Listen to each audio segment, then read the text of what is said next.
situ diceritakan nikmat sebenarnya. Nikmat itu sangat banyak sekali.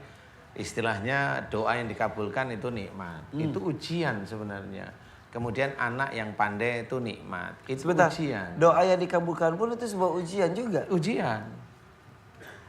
Itu ujian. Jadi kalau ujian itu memang kita harus menjawabnya kalau memang ada orang mamanya, oh, anakmu kok pandai sekali ya gitu. Itu jawabnya bukan alhamdulillah sebenarnya.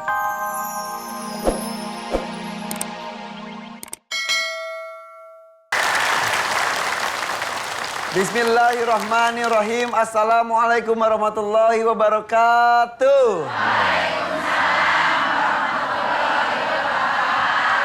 Alhamdulillah hari ini kita masih diberikan umur, kesempatan oleh Allah SWT, diberikan kesehatan juga untuk bisa berkumpul di sini bersama dengan pemirsa di rumah, bersama dengan saya Irfan Hakim dan juga Ustadz Danu. Inilah dia Siraman Kolbu, Sejukan Hati. Boleh tepuk tangan, Bu. Ibu sudah pada cantik pagi-pagi, hebat ya? Iya, walaupun belum mandi ya.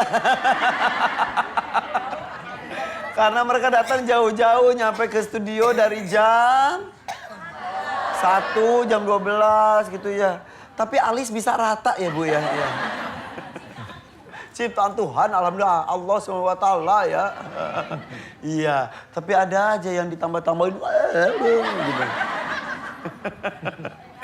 Saya absen satu demi satu ya. Ada yang datang dari Sholawat Nariyah dan juga Al Barokah Indramayu. Assalamualaikum warahmatullahi wabarakatuh. Waalaikumsalam warahmatullahi wabarakatuh. Ada juga teman-teman datang dari Al Husainiyah Sumedang.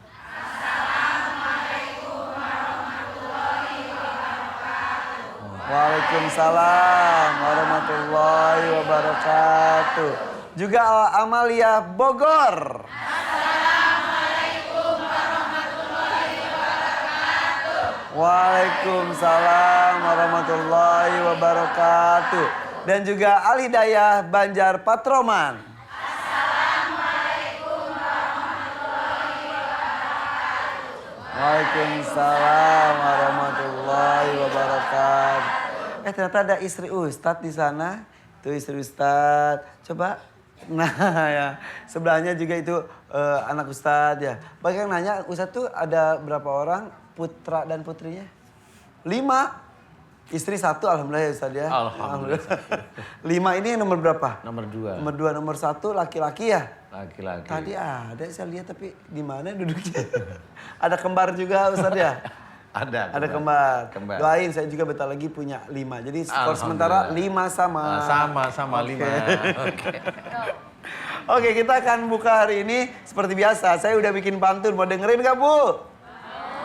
Maunya lemes banget. Mau ya? Jalan-jalan ke Eropa. Jangan lupa beli boneka. Berhati-hatilah dengan nikmat dunia. Karena bisa jadi tanda Allah menghinakan kita. Cakep. Boleh tepuk tangan. Kadang-kadang kita merasa diuji oleh Allah itu ketika diberikan kesengsaraan. Iya. Padahal kadang kenikmatan yang banyak pun itu adalah sebuah ujian dari Allah ya. Pasti itu ujian. Nikmat ya? itu ujian ya. Ketika nikmat itu maksudnya hasil dari kita kerja, ya. Anak, istri itu nikmat ya. Itu ya, ujian. Ujian juga ya. Kadang-kadang kita tuh dekat dengan Allah berdoa, mohon maaf, minta ampun ketika kita lagi kesusahan, sengsara. Kadang-kadang ketika kita lagi senang, segala serba ada, kita lupa. Itu sebuah ujiannya seperti itu, salah satunya. Iya, salah satunya itu. Nah, untuk bisa menyikapinya seperti apa Ustaz? Kadang-kadang kita gini, kita diberikan kenikmatan ini ujian apa hal lain. Begitupun sebaliknya ketika kesengsaraan. Ini azab apa ujian, apa cobaan? Kalau kesengsaraan itu adalah disegitikan harta, itu ujian jelas. Itu memang ada dalam salah satu surat Al-Baqarah 155 diceritakan seperti itu. Kekurangan harta itu ujian, kemudian kehilangan jiwa itu ujian, kemudian buah-buahan itu ujian. Nah, pada surat itu dikatakan buah-buahan itu Di situ ceritakan nikmat sebenarnya.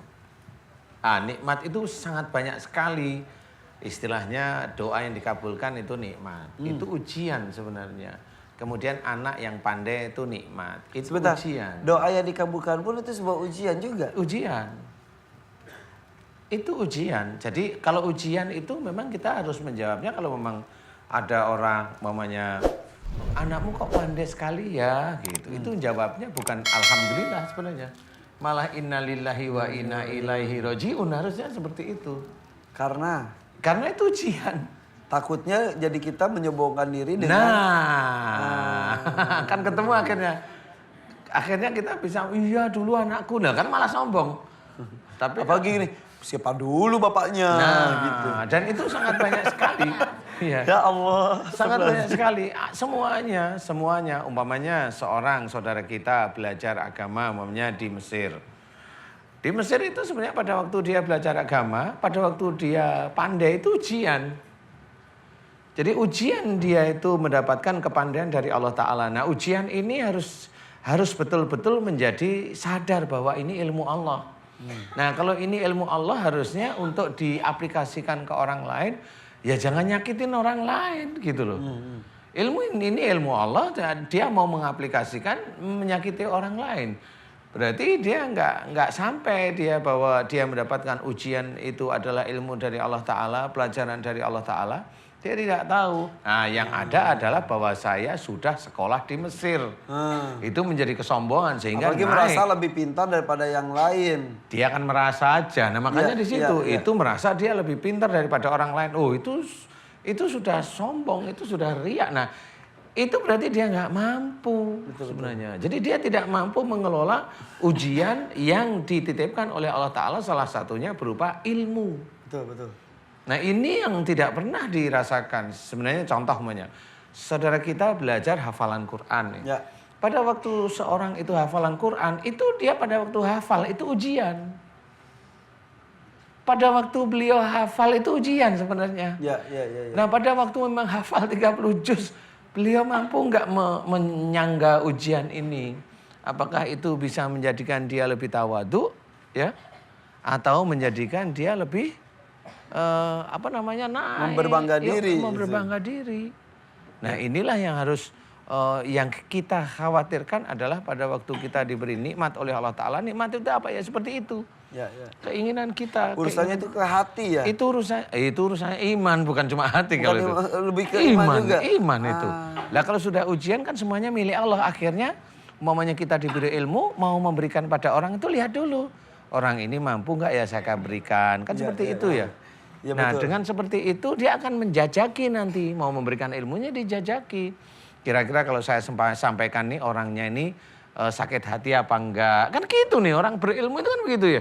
Apalagi dia punya ilmu agama. Yang sebenarnya mempunyai keilmuan tinggi. Iya kalau dia mempunyai keilmuan tinggi itu sebenarnya gitu. Kalau saya sampaikan ini nyakitin enggak ya gitu.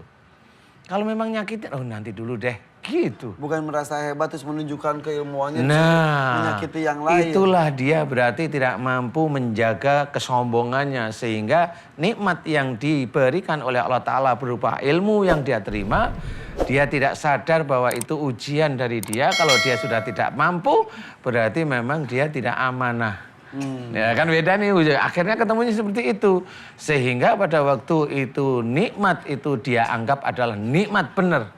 Disyukuri dengan baca hamdalah. Bukan itu nikmat yang harus disyukuri kepada Allah dengan membaca hamdalah. Itu nikmat begini loh maksudnya. Ini orang jarang tahu. Nikmat kita bisa ngobrol, bisa ngomong. Pakai otak kita husnudon, bisa mendengarkan, bisa melihat, bisa mengolah otak. Itu nikmat dari Allah Ta'ala. Nah itulah yang kita syukuri dengan membaca Alhamdulillah. Nah itu sebenarnya. Jadi bukan nikmat yang bentuknya uang dapat amplopan tiap bulan. Alhamdulillah. Bukan itu. Itu kalau dapat malah innalillahi wa inna ilaihi rajiun sebenarnya. Yang disyukuri itu adalah yang diberikan oleh Allah sejak lahir, berfungsi dengan benar, bisa melakukan hal benar. Ketika yang dari luar datang dalam itu innalillahi itu sebenarnya gitu. Keilmuan, mau rezeki, mau apa aja. Karena semua itu titipan. Itu titipan, kan benar sudah. Oke. Kalau yang harus disyukur sama alhamdulillah. Deal. Ya. Udah masuk.